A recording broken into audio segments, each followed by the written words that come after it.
Yo, okay, so there's been a recent resurgence in Crumble 1C running, and I want to do some tutorial type of video just to help people get kind of like into the zone, because I feel the top level of 1C is kind of doing a lot of shit that people don't really know about, like the super jumps and stuff. So first and foremost, what you need to do if you want to run this level really, like, you can run it without this, but it's just so much harder because this game has a technique called super jumping, or it used to be called double jumping, but we kind of power crept that. Where if you mash jump really hard, the game will like give you like the biggest jump known to man. You get this like ridiculous huge bounce, okay? And what that gives you is it lets you do so much more with the run. You see these like massive jumps I'm getting. This is like a fraction of the power. Like, did you see that shit? Like, like bro, if you ain't doing this, you're not running the game really. You're playing a different game. You're playing Crumble 1.0. We're all on Crumble 5.0 by now. So in the description below, there will be a link to a piece of software. It is like some old crunchy malware site. That's what it looks like anyway. It's not malware. I must clarify, it is not malware, but it does look a bit sketchy. I'm gonna open it. I'm gonna show you what to do. Okay, so you've got the software. You know, it shouldn't be too hard to get it downloaded. You just click latest version. If you do need any help with this, just comment on the video, I guess, and I will personally guide you. I will literally call you on Discord. I will walk you through the steps, because I like this game.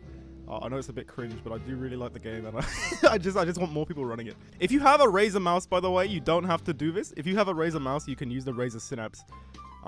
What I personally do is I open the Razer Synapse. I just set scroll up and scroll down to space, and then you get the same exact thing. But if you don't have a Razer mouse, you do this. You go to change key. You click on simulated keys. You hit space bar once. You press OK, and you do the same thing for scroll down. And now what you're going to be getting is super jumps when you scroll. The most important thing any 1C player can do is you just have to practice super jumping. You need to be able to get it consistently. If you're not getting consistent super jumps like every time at the start of this run, you're already not doing very well. That's fine. That's how it starts, okay? But you do need to be able to do that. I will say, to get them consistently, the best way to do it is really to be... You don't want to be scrolling too fast. You want to be scrolling nice and slowly.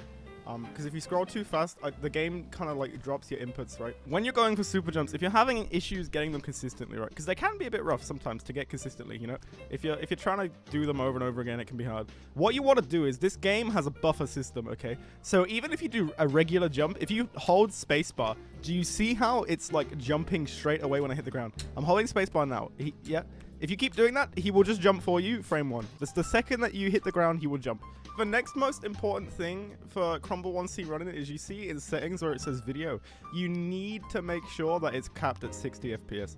I'll show you what happens if you uncap it. You obviously won't see the frame rate difference. You see, I'm not getting my super jumps now because it just doesn't work, which is really sad. I think the game would be so sick if you could run it at over 144 hertz, but obviously, I don't know, something with the engine doesn't let you do that. It's quite sad, but it is what it is. So you're gonna need to cap the frame rate, because you see right now, I'm not getting any speed. I'm not getting any super jumps. Like, and when I do get one, it's like inconsistent and like really ass. It's not great. So you're gonna need to cap your frame rate. That's a very important step. So the first most vital piece of tech on this level, I'm just gonna go through the level piece by piece. Okay, I'm gonna take you through every step of the run, just so that we can get a nice idea of what I'm doing and what I'm thinking of when I'm running the game. What you need to do at the start of every single run, if you've been running the game, you already know this, but you have to hit like literally mash reset. You need to mash R straight away, and what that does is that gives you like a couple of free seconds, because when you start the run normally, you go down this big slope, and you can get lots of speed by super jumping down it if you just mash the scroll wheel. But unfortunately, I have tried. We've practiced for so long to make this viable. It is not viable. I don't want the non-crumblers thinking this shit is viable. It's not viable. This boundary right here, once you go past this, you want to be at 11 seconds. That is the optimal start, as far as I know. If you're at more than 11 seconds restart, your run is dead. I hate to break it to you. You see this 11 right there as I cross that threshold? That's what matters. You need a nice quick 11 start, okay? The ramps are pretty rough, but there are a couple ways that you can optimize them. I mean, a lot of the time, I'm not gonna lie, you will just get your shit kicked in by the vines. It's straight up just a matter of experience with the vines. Like, knowing, like, oh, bro, as I'm recording, it happens to me. That's crazy. It's not easy, man. It ain't easy. Okay, so you want to kind of buffer the super jump, as we spoke about before, as you hit these ramps. And what that will allow you to do is kind of slide up the ramps. And when you don't do it, what will happen is you'll, this is not a great run right now, but just, you know, for the... Fuck! Okay, so as you hit these ramps, you kind of want to do the buffering technique that we spoke about previously. And what that will let you do is it will let you, like, slide up. Don't pay attention to that. That vine will get you, bro. That vine will get you. He will get you. Okay, so now what you want to do is you want to kind of buffer the super jumps, as we spoke about before, so that you get, like, a nice, frictionless, like, rising angle when you hit the ramps.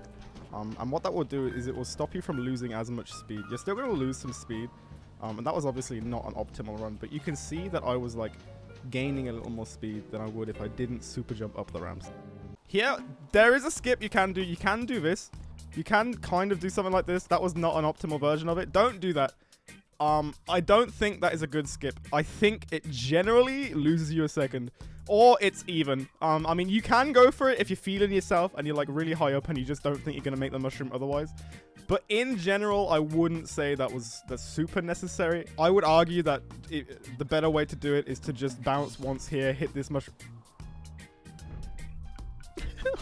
So this mushroom right here, you want to be hitting this mushroom at 41 seconds, give or take 1 second. If you're at 43 seconds, I reset because I'm going for world records, but you don't have to do that. If you're just going for top 10 or top 5, I think you might be able to get away with a good 43. Yeah, the thing is, I think you can save a lot of time later on in the run, so don't worry about this too much.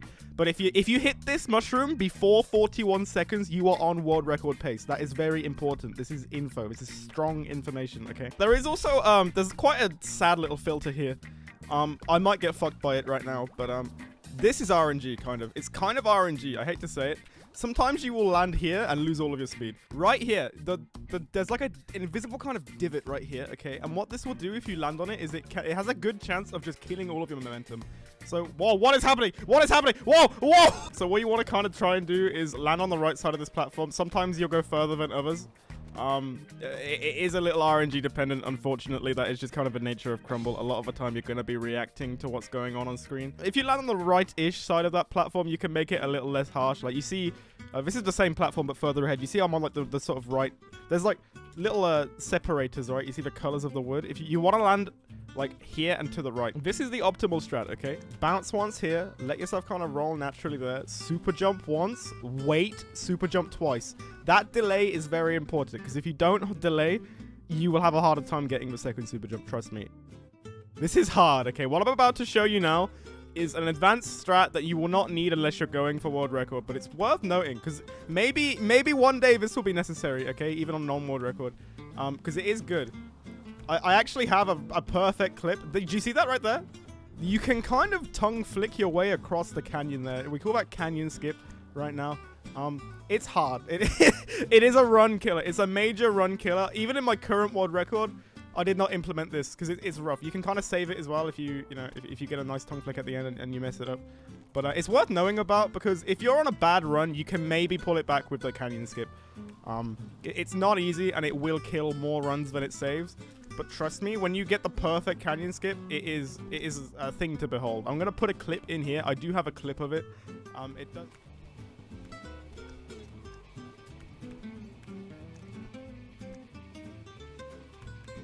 Okay, now that you've seen that, you understand how good that shit is, right? Because the problem with mushrooms on this level is that they all slow you down. For the most part. There's one mushroom at the start of the level that maybe doesn't, but you don't have to worry too much about that. Most of the mushrooms slow you down, and so if you can skip any of them, go for it, generally. Now this, what we're coming up to here, this is gonna be rough, okay?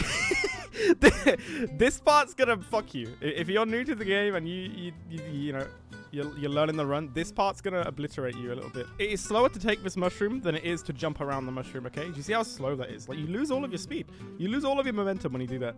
And so what the strat is, get a big super jump there, and then you hook onto that. Do you see that? You hook onto the bridge. And what I'm doing in the air there, I'm not taking the mushroom, going to the left of it, and then you know, I'm not doing any of this nonsense. I was seeing someone doing some of this nonsense. No.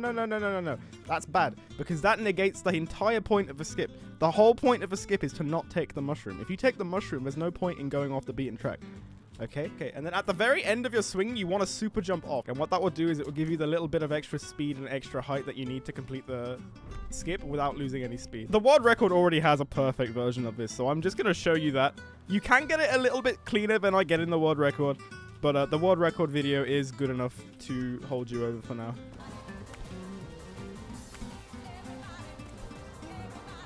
Oh my god, that was seamless. It's a slightly faster way to do that, the mushroom, by the way, if you don't want to go around it. If you're still a bit lower level, or, you know, regular level, maybe not low level. You can just take the regular mushroom and then tongue flick here. And if you do a super jump at the very end of your tongue flick, you get a bit more speed, which is nice. With this part of a level, you don't really want to be super jumping, because what can happen is you could just, like, go too high and hit the trees. And that used to happen to me a lot. You want to do something like this. Pretend I did the epic mushroom skip there, okay? Just pretend I did it. You want to just bounce along this part. You want to let your regular jumps carry you until this platform, and then you buffer a super jump with spacebar. Alright, so once you're at this part of the level, you really just want to stay as straight shooting as possible. You don't want to move too far in any other direction. What ideally you want to do is you want to be at the point where you can super jump across this canyon. That is the biggest part of this area, I would say. It can be quite hard. You will choke runs going for this, but it's necessary. Trust me. You want to maybe do a regular jump to get yourself ready for that super jump there. You see what I mean? And then you can get over the canyon and things go nice and smooth. If you don't go over the canyon, you will just lose seconds. You don't want to go around. If you follow it around, you're gonna just lose time.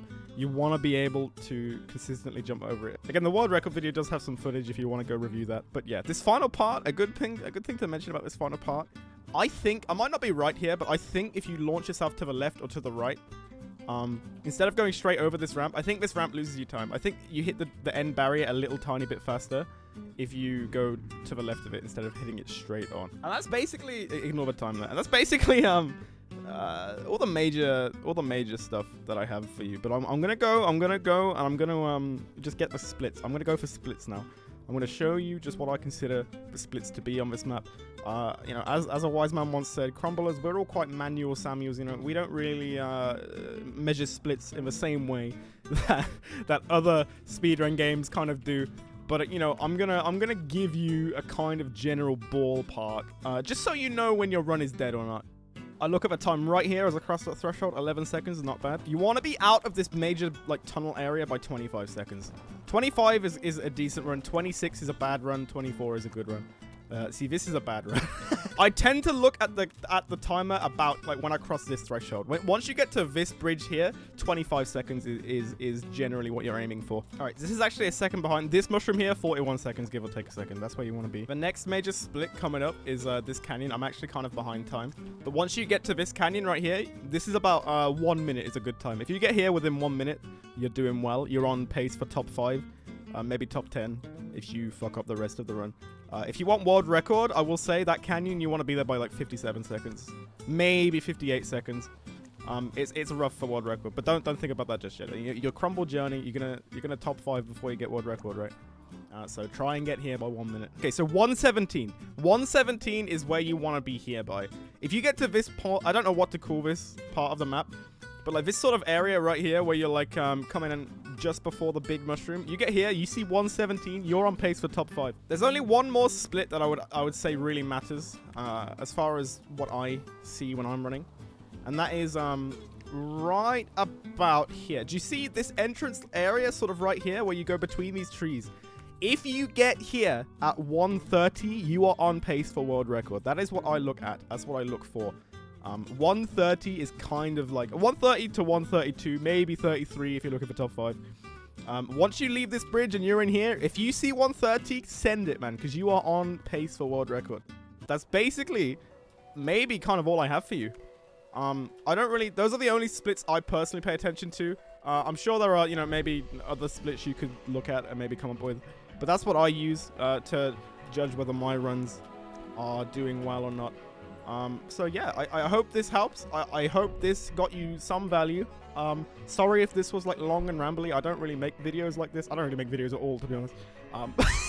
But you know, I hope this helps. I hope this gives you some clarity. I would say 147 is the hardest. It is the hardest barrier to break. I think 147 is a major barrier. It's very difficult. Once you start landing 150s, you can work on like 149, 148, you know. Don't worry about getting below 147 until you're like top 3. My final parting tips would be just don't give up. If you feel the itch and you keep wanting to run the level, you are cut out to top 10. At least for now anyway, because the game's still pretty small. Just keep at it, man. Keep at it. Keep consulting. Maybe this video and maybe the world record video that I posted. Maybe the future world record videos that get uploaded by God knows who. But yeah, thanks. I appreciate you tuning in. Sub to the channel if you liked it. Maybe more shit soon. Maybe no new videos ever. Who knows? I'm more of a streamer.